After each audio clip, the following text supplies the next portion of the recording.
Don't forget to click that subscribe and bell icon to receive a notification each time I upload a new video. Hi everyone, it's Mike here and welcome back to my YouTube channel. So it's fast approaching the end of May and I'm aware that I haven't yet done my hero or heroine for the month. So let's remedy that today. So today I'm going to do I think last month I did the gentleman, my hero first, Charlie Chaplin, and then did my heroine last, who was Maya Angelou. So this month I'm going to do it in reverse order and do my heroine first and then do my hero probably on Tuesday, because that's the last day of the month. So I'll just manage to squeeze them both in the last couple of days of the month, which is just like me, last minute Mike. So this is my Heroes and Heroines journal, so we'll just flick through to the next available page. They were the two pages I was talking about earlier. So we're going to put my heroine on this page, and the heroine for this month is going to be Florence Nightingale, who was born on the 12th of May 1820. So I've already got my bits and pieces that I've collected for my page, so I'm just going to nip off, cut them all out, hence the cutting mat, and then I'll be right back. So I've cut all my pieces out, so I'm just going to move the journal to one side for now.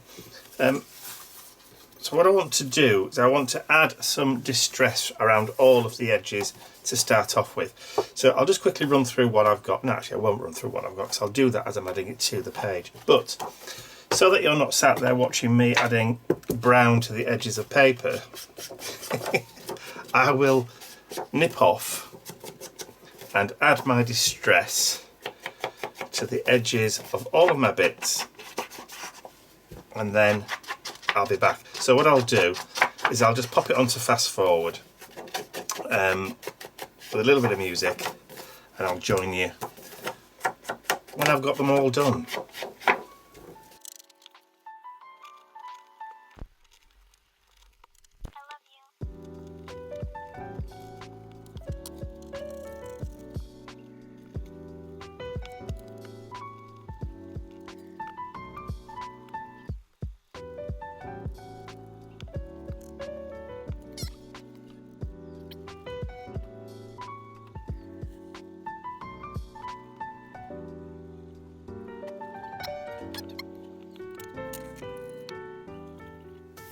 I've added the distress ink all the way around the edges, and just in case you're wondering, I did use Vintage Photo, which is obviously a sepia tone from old photographs, which is why I went a little bit further into the photo of Florence.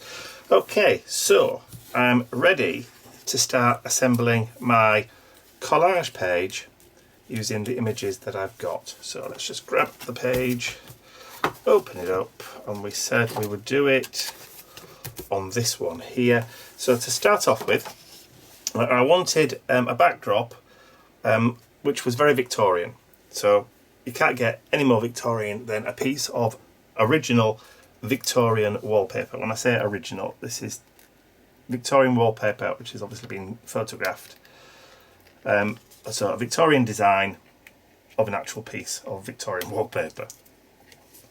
And it's got some really nice kind of probably it was originally more of a goldy colour, possibly with a tinge of green in there, because they did tend to use arsenic in the wallpapers, which gave them like a green tinge colour. Yeah, I know. Lots of sick people. Which is kind of, you know, fitting for Florence, really. So, why Florence? Why is Florence a heroine for me? Well, when I was at the age where I was trying to work out what I was going to do with my life, there were two careers that were open to me. One was the police force, and the other was nursing. So I had planned, after leaving school and continuing on with whatever further education that I needed, I had planned to go across to Liverpool and study nursing at Liverpool. But circumstances, life plans don't necessarily always come to fruition, do they? You know, what you plan to do and what actually happens is two totally different things. Florence, obviously humanitarian, obviously a loving and caring person, social reformer, obviously, was one of those people who I kind of admired, and that's the kind of, you know, career that I wanted to go into. Obviously didn't happen. Police went straight out of the window, because, anyway, there are certain reasons why. One being I still can't swim. And back in the day, being able to swim was one of the conditions, or one of the qualifications for being a policeman. It used to be certain height, certain builds, and other skills, but anyway. Something happened when I was a child where I've now got a fear of swimming pools, but anyway, there you go. Let's move on. So, Florence, she became a hero. So, this is one of the reasons why I want to put her in. So, what are we adding into the background? So, we've got the wallpaper. We've got a copy of a map. Now, I did tear that side off, but I did keep it just in case. So, this is a map of the area where Florence was during the Crimean War. So back in the 1850s, 1854, 1855, obviously Florence went over to the Crimean War. Particularly, she went to Constantinople, which, forgive me, Turkey, and part of the Ottoman Empire. And that's where she cared for the wounded soldiers, which she became famous for. But she took with her a staff of 38 volunteer nurses and 15 Catholic nuns.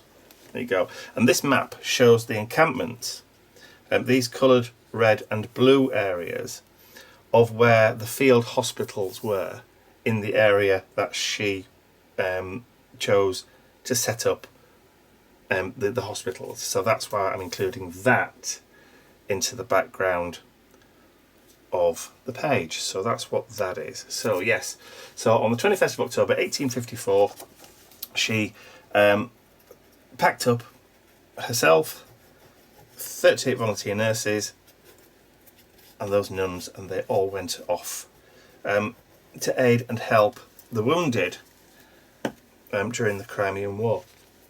So she got her reputation, obviously, from one illustration, which is this one here. So this is the illustration of Florence going around at night, checking on the soldiers, and that's how she got the name, the Lady with the Lamp. But if you look at the illustration, she's not actually holding a lamp, she's holding a candle. So the lamp thing was a bit of a misnomer. But anyway, so that's how she became famous. Obviously, a correspondent went back and they drew an illustration of what she was doing out there. Right, so I'm going to add that onto the page as well. But before I do that, I also want to add in, obviously, the Nurse's Pledge. So there are some modern versions of this, but I wanted to go back and put the original version in. So, and the reason that it was changed, because it specifically mentions surgeons and aiding the surgeon in his work. So obviously that's now been altered and changed to a surgeon's work. So it's now non-gender specific. But this is the original version, but not the full version of the Nurse's Pledge. So I want to add that onto the page as well. So almost like the doctor's Hippocratic Oath, this was the pledge that the nurses took. There we go. And it was all about remaining faithful and wholesome and not allowing family issues to get in the way of your job and all that kind of thing. Obviously completely different these days. So anyway, so Florence, yes, English social reformer, statistician as well. We'll come on to that in a little while. But social reformer. Now, in her lifetime, after the Crimean War and during the Crimean War, she obviously wrote lots and lots and lots of letters because there was no such thing as emails or that kind of thing. And in existence at the moment, there's around about, they reckon, about 2,000 letters from Florence to various different people, to various different surgeons, doctors, to MPs, to prominent people in England at the time, because obviously she was drawing attention to the plight of hospitals, the plight of hospitals, the hygiene in hospitals, but also about the standards of nursing and care. So obviously Florence is known as the founder of modern nursing. Now, she did write a book called Notes on Nursing, and that's a copy of the front cover, and this became the foundation for all education for nurses going forward. Obviously it's been added to and amended to and all that kind of stuff over the years, but obviously it's still classed as one of the keystones of that kind of care that you would expect for nursing, and obviously not just for ladies, because obviously there are just as many male nurses now as there are female nurses, just as there are as many female doctors as there are male doctors. So let's get that picture of Florence in there. Now, so the composition for this one is going to be this side. So I want to add her on that part of the picture. So the picture showing Florence tending to the soldiers at night, and then also I don't want to cover up too much of the pledge, but also there, because we've got that cross point, I want to add in the picture of the notes on nursing. Now, before that grabs completely, you saw me bandying these 3 pieces of faux washi tape over around when I was adding the distress to them. Now, as I was saying, there are over, at the moment, from what I can gather, 2,000 letters in museum hands or in private collectors' hands from letters that she wrote. So these pieces of washi tape or faux washi tape are actually excerpts from letters that she wrote. So this is Florence's own handwriting. So, and that particular one there says germs which has poisoned us. So I'm going to add a little bit of that faux washi just into, and I'm going to use a fine point applicator there, just to add a little bit of, ooh, come on. So let's just lift that up and tuck that under.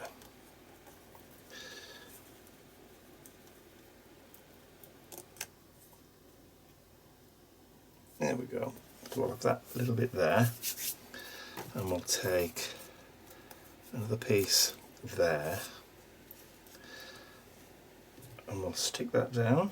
So I mentioned earlier about Florence also being a statistician. So here's a fun fact that not a lot of people know. Let's just put this piece up there. Just peel that up there. Not quite set yet. Just lift that bit up. I know, I should have done this earlier, but hey ho.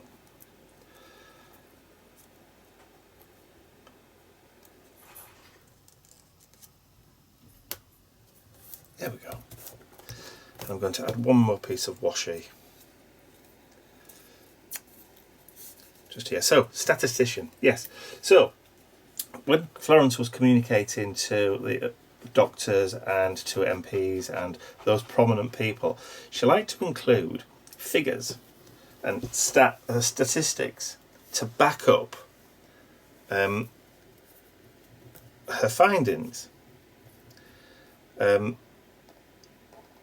And to do that, she decided that she was going to use a way of formatting her statistics in a way which was easy to understand. And also, when she wrote books, knowing the levels of literacy at the time, she also wrote her books and her treatises in plain English, so that they could be easily understood by anyone. But for the stats, she used a new way of displaying statistics and mathematical information, and they were pie charts.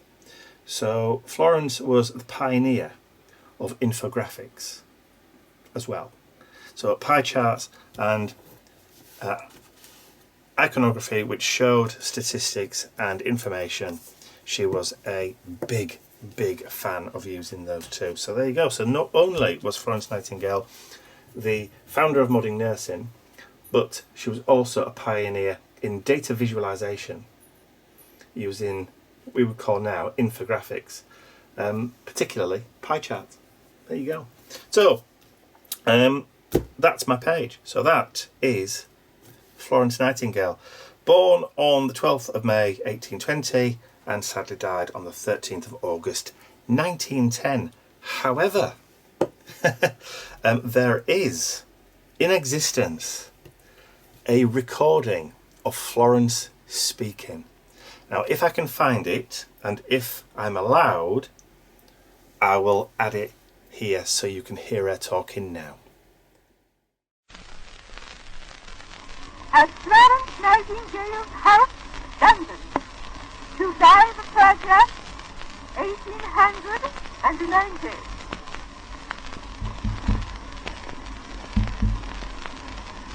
When I am no longer even a memory, just a name, I hope my voice may perpetuate the great work of my life.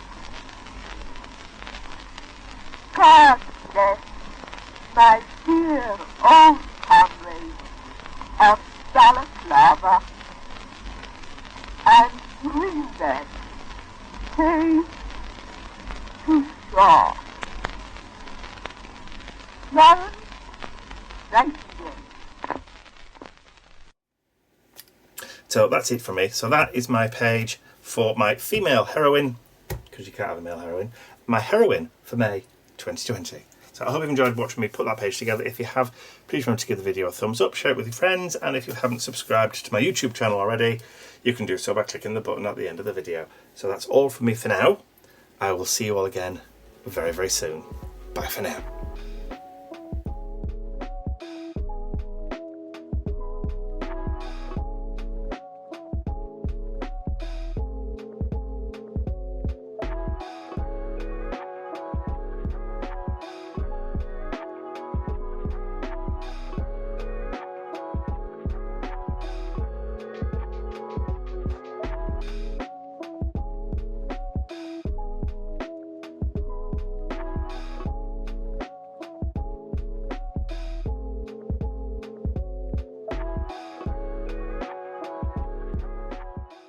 I'd like to say a huge thank you to all of my angels, because without you, these videos would not be possible. And don't forget, you can access your exclusive angel-only content over on my website. There's a link in the description area below.